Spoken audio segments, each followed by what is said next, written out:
فإنهم يومئذ في العذاب مشتركون إنا كذلك نفعل بالمجرمين إنهم كانوا إذا قيل لهم لا إله إلا الله يستكبرون. Që do të thotë, dhe atë ditë ata do të jenë në dënim të përbashkët. Kështu ne veprojmë me kriminalët, për arsye se kur u thuhej atyre, nuk ka zot tjetër përveç Allahut, ata e mbanin veten lart. Kushti i katërt, në nështrim i plot fjalës la ilahe illallah, që do të thotë se muslimani e ka për obligim të nënshtrohet vetëm Allahut xhalleshanuhu dhe vetëm atij të për ulet dhe të dorëzohet, duke vepruar punë të mira e vetëm atëherë është kapur për lidhjen më të sigurt. E Allahu xhalleshanuhu në suretul Zumar thot: وأنيبوا إلى ربكم وأسلموا له من قبل أن يأتيكم العذاب ثم لا تنصرون. Që do të thot, dhe kthehuni te Zoti juaj dhe për ulnju atij, para se t'ju vi dënimi, se pastaj nuk do të ketë kush që shpëtoj. Gjithashtu Allahu xhalleshanuhu në suretun Nisa thot: ومن أحسن دينا ممن أسلم وجهه لله وهو محسن واتبع ملة إبراهيم حنيفا. Që do të thot, kush ka fe më të mirë se ai që sinqerisht I është bindur Allahut, duke qenë vëmirës. Kushti I pestë, sinqeriteti e kundërta e gënjeshtrës. E kjo do me thënë që njeriu ta shqiptoj shahadetin sinqerisht nga zemra e tij, e jo ta thot atë vetëm për ta ndëgjuar populli se është musliman. E këtë do ta vërtetonte puna e tij, si që thot Ibnul Qayyimi, besimi në la ilahe illallah do të ishte I plot, si kur t'i krye muslimanit të gjitha obligimet e islamit, për të cilat është urdhëruar dhe t'u largohet të gjitha ndalesave që ja ka ndaluar Allahu xhalleshanuhu. E për ata të cilët I besojnë Allahu xhalleshanuhu sinqerisht, pejgamberi alayhi salam thot: Ma min ahadin yashhadu an la ilaha illa Allah wa anna Muhammadan abduhu wa rasuluhu sidqan min qalbihi illa harramahu Allahu ala an-nar.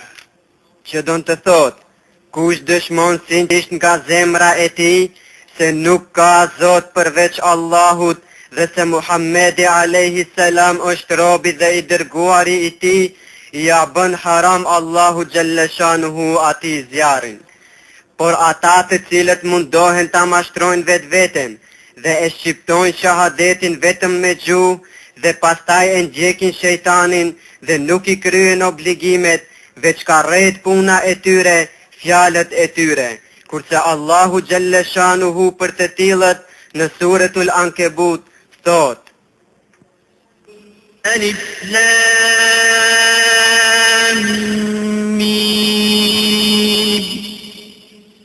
أحسب الناس أن يتركوا أن يقولوا آمنا وهم لا يفتنون ولقد فتنا الذين من قبلهم فليعلمن الله الذين صدقوا وليعلمن الكاذبين.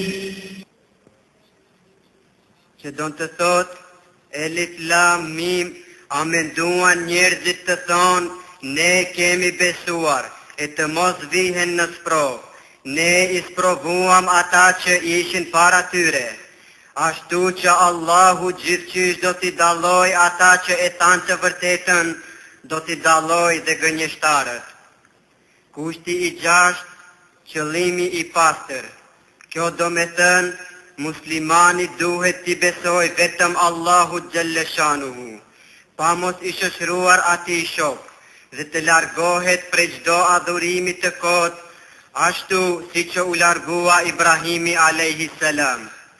Për këtë, Allahu Gjelleshanuhu na e të vrejtjen në Suratul Bejjine dhe thot: وما أمروا إلا ليعبدوا الله مخلصين له الدين حنفاء ويقيموا الصلاة ويؤتوا الزكاة وذلك دين القيمة.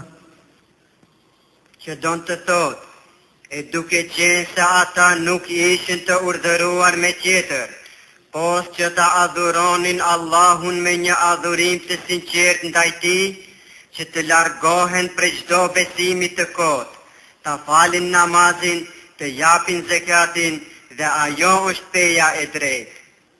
Do me thënë, nëse qëllimi i tij është i pastër, atëherë duhet edhe puna e tij të tregojë në praktik, sepse nuk do të mjaftonte vetëm qëllimi i pastër. Kushti i 7, dashuria e fjalës la ilahe illallah dhe e gjithë asaj që përmban kjo fjalë, dhe dashuria e kryerjes së obligimeve që urdhëron kjo fjalë. Në zemrat e besimtarëve të vërtet, çdo herë duhet që dashuria më e madhe të jetë ndaj Allahut Gjelleshanuhu dhe pejgamberit a.s.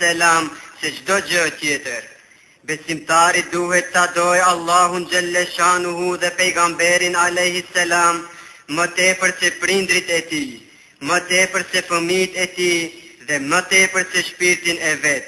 Allahu Gjelleshanuhu në Suratul Bekare thot: ومن الناس من يتخذ من دون الله أندادا يحبونهم كحب الله والذين آمنوا أشد حبا لله. Që donë të thot, e nga njerëzit ka asisht që në vend të Allahut besojnë idhujt, që i duan ata sikur që besimtarët e vërtet e duan Allahun, po dashuria e atyre që besuan Allahun është shumë më e fortë. Kurse pejgamberi a.s. në hadithin e vërtet thot: 3 gjëra nëse gjinden te personi e ka shijuar ëmbëlsinë e besimit, të doj Allahun dhe pejgamberin e tij më tepër se çdo gjë, ta doj dikën nga njerëzit vetëm në emër të Allahut Gjelleshanuhu, dhe të urrej të kthehet në kufër pasi që e ka shpëtuar Allahu Gjelleshanuhu, ashtu si që urren të gjuhet në zjarr. E lut Allahun Gjelleshanuhu që fjala e fundit e cila do të dalë prej gojave tona dhe prej gojave të gjithë besimtarve të jetë fjala la ilahe illallah,